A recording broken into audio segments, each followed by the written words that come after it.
Good morning, my fellow yogic travelers.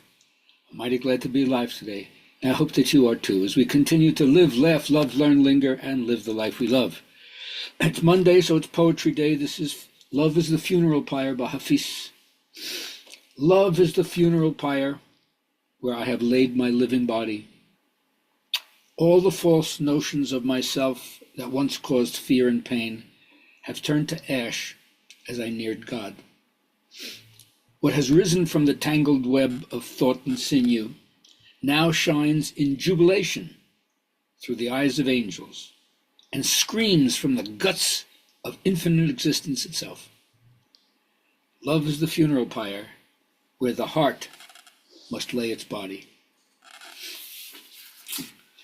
Yeah, Sufis say you should have 1,000 hearts so you can sacrifice one every moment.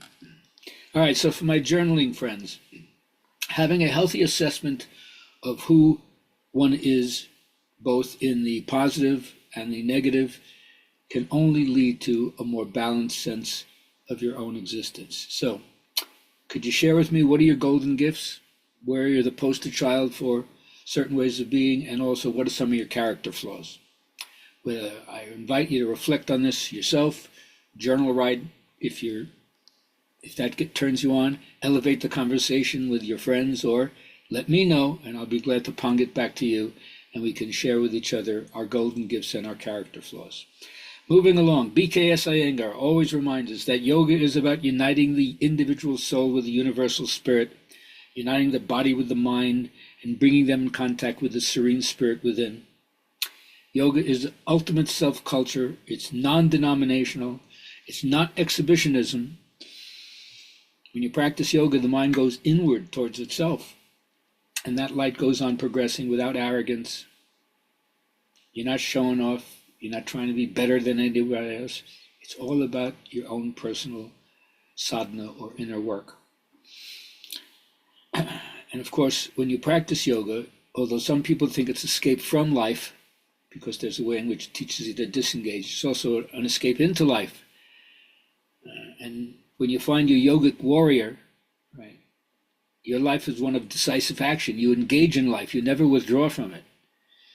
And when you empty your mind, where you're not thinking so much, so you have what I call a void of consciousness, like you're so into the thing, you now have no rear view mirrors looking at you, checking to see how you're doing. Your actions become second nature, smooth, elegant, fluid. And when your mind controls your attitudes, when that's right, your body follows with the choices that you make. Now, if you go deep into the samadhi states, you become aware of the wave structure of the world, that part of, what we think of as the ultimate building blocks of reality. It's a wave, it's a particle, it's congealed energy. And everything we see will ultimately dissolve into these energy vibrations. And any interpretations that we make on it is just products of our own mind. As the Tibetans would tell us, they don't have to read the Tibetan Book of the Dead to us to let us know. It's products of your own mind. Dispel them and have no fear. And align yourself with the wholesome states. And then you don't have to keep checking yourself. In fact, the more you check yourself, the worse it gets. It doesn't help at all. Just relate to life as it is, with the fearlessness that you can muster, and the positive thinking, which is a mentality of wealth. It has nothing to do with your IRS, your 401k. Mentality of wealth from positive thinking. Keep it up. And then remember, as we move into how do we keep affirming things. When I say you're hypnotizing yourself, I don't mean like you're like a zombie, right? You can't do things against your own inner mind. But even if you thought that you're a difficult person to work with about these things, believe in yourself. Believe in your own ability. You can do all things through your own inner spirit, which strengthens you. And things will flow toward you rather than away from you. You no longer will repel success. On the contrary, you'll draw it to yourself. So remember, relax yourself. Physical inertia favors mental passivity. When you calm down, slow down,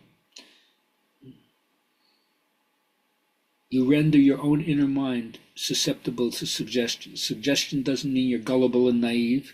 It means you're open to new things, open to the potential. And once you realize your subconscious takes you at your word, it can't take a joke, it has no sense of irony. It's like an inner genie that hears what you says and your wish is my command. So once you begin to accept any idea, your own subconscious starts working on bringing it about. And that's what I call the path of least resistance. That's where the leading edge of creativity is. So remember this one-liner. All that I consider good flows easily into my experience. All that I consider good flows easily into my experience. I hope that's true for you too. Peace.